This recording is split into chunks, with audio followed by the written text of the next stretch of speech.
Сегодня вместе с вами продолжим разбираться в слухах об экзекутив-коучинге.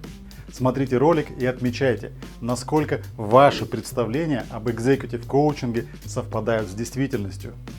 Добрый день, с вами Андрей Якунин и это канал Директория. Мы записываем серию роликов про массовые заблуждения в коучинге. Сегодня вы узнаете, в чем коуч должен быть экспертом, кому навредил коучинг и что общего между разговорами с друзьями и коучингом. Смотрите ролик до конца, это будет интересно. Поехали! Заблуждение номер 1. Коуч – это эксперт, который знает, как надо делать. Без предисловий. Коуч – это эксперт, который знает, как проводить профессиональные коучинговые сессии.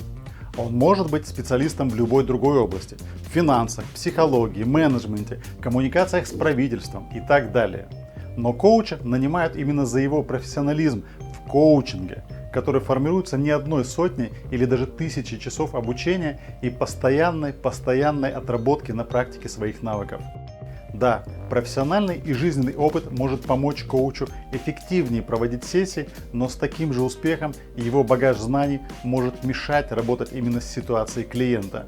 Именно серьезный коучинговый опыт позволяет оставлять свои стереотипы и привычные подходы за рамками сессии, чтобы не привносить его и не искажать картину мира клиента. Работайте с профессионалами, умеющими делать именно ту работу, которую нужно выполнить. Слухи под номером 2. А я слышал, что один директор работал с коучем и у него все стало плохо. Утверждение звучит не именно так, но смысл похожий. Человек озвучивает слухи, которые имеют мало чего общего с коучингом. Приведу пару самых запомнившихся мне ситуаций.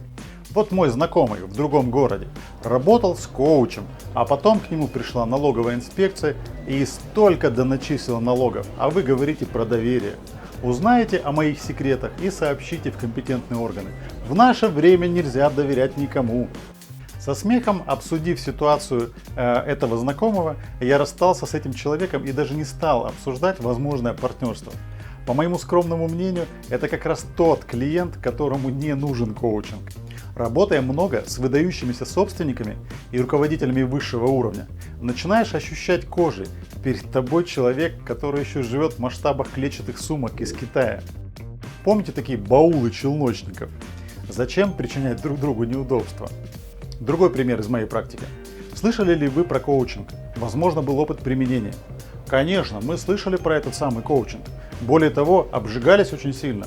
Пожалуйста, поделитесь. Мне действительно интересна ваша история. В начале 2000-х в нашей компании было 2 собственника. Так вот, один из учредителей попал под влияние вот этой вот самой коучинговой секты. Промыли ему мозги, и он переписал все свое имущество на них. Еле успели компанию переоформить на второго хозяина. Так и уехал в США вместе с ними, бедолага. Ну нахер. Отец. Ну ты видел? Трудно сказать, почему некоторые сектанты из 2000-х связались у генерального директора в памяти с коучингом. Но на тот момент я решил не углубляться в суть вопроса. У нас было много других полезных тем для дискуссии. Слух номер 3. Бизнес-коучу выгодны длинные контракты, он так больше заработает. Это еще большой вопрос, кому более выгоден длинный контракт – коучу или клиенту. Если оценивать коучинг как то, что пытаются навязать, как ненужную услугу, то да, коуч, сумевший продать большой длинный контракт клиенту, который не очень понял, зачем ему это, получает условную выгоду, пусть и не всегда честную и этичную. Если же клиент понимает, что он хочет и планирует серьезно развиваться, коучинг – это именно его подход, то клиент, скорее всего, получит намного большую выгоду, чем он затратит на коучинг. На своем опыте в качестве клиента знаю, что продолжительная работа с коучем позволяет глубоко разобраться в своих ситуациях, найти пути выхода из кризисов, увидеть открывающиеся возможности. Проводя аналогии со спортом, это как регулярные тренировки с очень опытным тренером. Допустим, в айкидо. Из раза в раз вы развиваете свои навыки и мастерство в партнерстве с сенсеем. Он дает вам обратную связь, обсуждает с вами наилучшие для вас приемы и технологии, тем самым продвигая вас вперед. Однако опытный клиент, который хорошо знает и понимает, как работает коучинг, может получить пользу и от разовых сессий с профессиональным коучем. 1,5–2-часовая сессия, к которой клиент и коуч готовятся заранее, может дать ощутимый эффект. Опять же про спорт. Опытный спортсмен может провести 1-2 тренировки с профессиональным тренером, чтобы получить новый навык, получить непривычный взгляд на свою технику, увидеть, куда стоит развиваться. Номер 4 сегодняшнего хит-парада. Коучинг – это приятно побеседовать с умным человеком. Интересное утверждение. Поделюсь, услышал его от моей клиентки, когда она давала обратную связь по итогам нашего полугодового проекта своим коллегам. Сначала я был обескуражен. Ну как так-то? Мы полгода еженедельно работали, провели большую трансформацию, подвели итоги, оценили ее прогресс, и это просто приятно побеседовать? Но расспросив поподробнее, я понял, что ее утверждение больше тянет на комплимент. Клиентка абсолютно не обратила внимания на то, что я работал с вопросами, и этим помогал ей формировать осознанность, уверенность, новое видение. В сессиях она находилась в состоянии потока и доверия, действительно воспринимая это как приятную беседу с опытным человеком.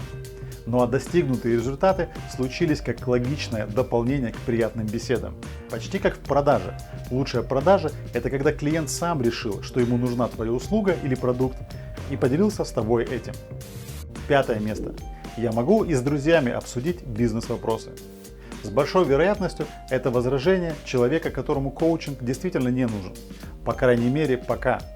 Преодолевать такое возражение на переговорах я, скорее всего, не буду, если только это не провокация со стороны клиента пощупать меня, проверить квалификацию оппонента. Немного порасспрашиваю клиента об утверждении и перейду к другой теме. У беседы с другом, как ни удивительно, есть одно важное сходство с коучингом. Скорее всего, вы можете доверять друг другу. В коучинге очень сильный фокус на партнерстве с клиентом и формировании доверия.